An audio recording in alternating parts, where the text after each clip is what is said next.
Hello from Hyperledger Global Forum in Dublin. I'm delighted to join here by Arun from Walmart Global Tech. Hello, Arun. Hello, Mike. Arun, we're going to talk about a couple of things. We're going to talk about your work at Walmart Global Tech, but maybe broader about food safety and food supply chain, but also in your role as a co-chair of the steering committee in India for Hyperledger. So to get us going, Arun, could you maybe introduce yourself and introduce Walmart Global Tech to the audience, please? Sure. So I work as staff software engineer in Walmart Global Tech based in India. And my role over there is to work as a software architect, working on blockchain solutions, blockchain platform. And yeah, it's end-to-end blockchain, everything that deals with blockchain technology. And maybe sharing with our audience too, when we think about food supply chain, food safety management, why is blockchain and Hyperledger so useful in that environment? How is it being used? Sure. So one of the questions that people keep asking when they see somebody from Walmart is, of course, hey, how exactly is Walmart using like blockchain technology in your supply chain or maybe in your food safety? Because they keep reading the use case that is put up online and that talks about the mango traceability, right? So it probably started as an experiment 5-6 years ago, where the question was, like, our that time executive, Frank Yanas, who is now at FDA, went to a store and picked up a mango and asked the question, where does this mango come from? I want to know the source. And the question took several rounds of calls to different people and asking them where exactly did this lot of mango came from. And the entire process in terms of provenance, where it came from, took close to 7 days. And the POC or the experiment that was soon after done was, can I do this speed up? Can I do this on blockchain and understand where it came from in a shorter time? And the result turns out to be, like as you read in the case study, it is possible to get the entire provenance, which form it came from, in 2.2 seconds if all the parameters are set right in the supply chain. Now, you're a recognized leader in Hyperledger technology. You're the co-chair of the technical steering committee in India. So maybe just share with our audience too, what does that role entail and the adoption of Hyperledger among the technologies in India? Sure. So my role, as you know, a couple of leadership positions within Hyperledger, one as a technical steering committee member and the other one as a co-chair of Hyperledger India chapter. So both of these entails different aspects. So on one side, it's more into governance, oversight of projects, defining processes so that all projects are welcome. We identify gaps, we recommend some better practices for communities to grow so that new projects, we make space for new projects and we set standards high for existing projects so that consumers who come to Hyperledger, they feel, they trust the projects that they are looking into and then they feel safe. We want them to have the best experience that we as a community can build. So that's one aspect. And the other aspect is as a co-chair of Hyperledger India chapter. So this is really a liberating experience, if I were to ask me. So what it brings in is it brings in different perspective. We get to interact with many leaders from India region. We get to see those startups who are trying to build, trying to make blockchain, bring that into production environment. And we kind of bridge the global community and from Hyperledger, the global community from maintainers to the entire ecosystem to the Indian builders or Indian startups ecosystems or whoever comes to us, right? So it's an open forum, open community.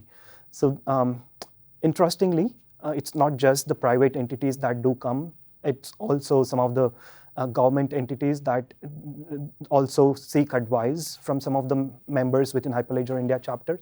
So probably one thing that I would like to highlight is last year, like Indian government, the Ministry of Electronics and Information Technology, they came up with the question. So they wanted to release a strategy for India for blockchain technology. And they had call for proposal open for a period. And we posted this question into our community within Hyperledger India chapter. We had an awesome response from the community members. Like all of us got together on a special iterative call. We discussed what can be done, what should be the strategy for Indian government to follow.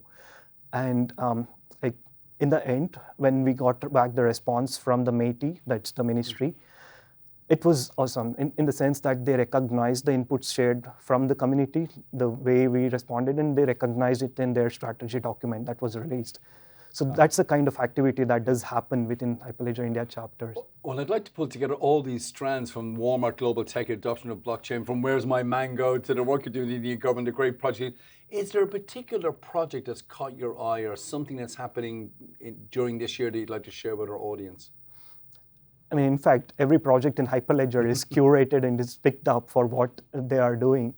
And every project has its own merits and demerits, right? So I would not call it demerits, it's rather challenges in adoption. That's how I would term it. So the way I look at Hyperledger projects is it's an umbrella or ecosystem where we are open for blockchain and multi-party system solutions to come into Hyperledger. So there are, of course, core blockchain protocols such as Fabric, Sawtooth, Besu, Indy, Iroha. I hope I'm not forgetting anything else. So I can keep naming all the projects. And then there are a set of projects that are built around these core protocols. And these go hand in hand. For instance, some of them help in making the smart contract development process much simpler. And some of them are tooling aspects. They help in making deployment process easier. And some of them are in terms of, let's say, measuring the throughput. It's not just about blockchain and deployment, it's also about making sure that it is meeting my requirement. Sure. So there are multiple aspects, so it's really difficult for me to pick one project, if you were to ask me. Starting from Fabric that was first brought into Hyperledger to recent project that was graduated, which was incubated at Solang. Every project has their own thing to bring in. Well, then maybe look, the smart contract, the tooling, the deployment, the throughput, all this measurement. So maybe just to round up the question, maybe to share with your audience, as a leading voice in technology in Hyperledger, maybe just share with us, what is to you the real value of being part of the Hyperledger community? And what would you like to share with our audience? Right, so for me, Hyperledger, of course, is an open source community that welcomes not just me, but every other person. So if I tell you that probably 5 years ago, I was a new entry to Hyperledger. It's difficult for me myself to think now, and sitting next to you here and you asking me questions. I feel like, it's been quite a journey. So I myself started as a contributor, and then from then the community just with open arms, they welcome me into the ecosystem. I got a chance to work on some of the projects, like fixing bugs or probably implementing features, from having design discussions and all the way to participating as a technical steering committee member. So that just shows the way the community open-armly welcomes everyone, right? So we further want to enhance that. So personally for me, open source technology or open source community is where we definitely want to empower those who are building projects currently. We want to enhance experience of newcomers. We want to enhance their developer experience, or it could be the reading experience, whatever they have, they want to understand from us. It's not just that, it's also about building the easy pathway for somebody new and then helping them out.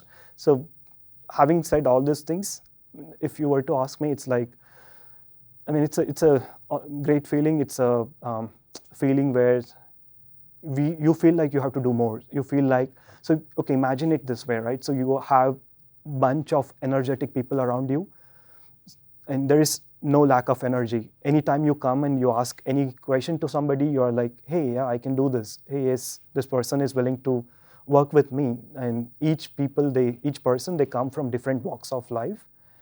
And it's just amazing how different personalities, they come together, they try to achieve a result, move towards a common goal. One can just imagine. Fantastic. Global, open, welcoming, and full of energy. Arun, thank you very much for taking the time today. Enjoy the rest of the conference. Thank you very much. Looking forward to having more conversations. Thank you.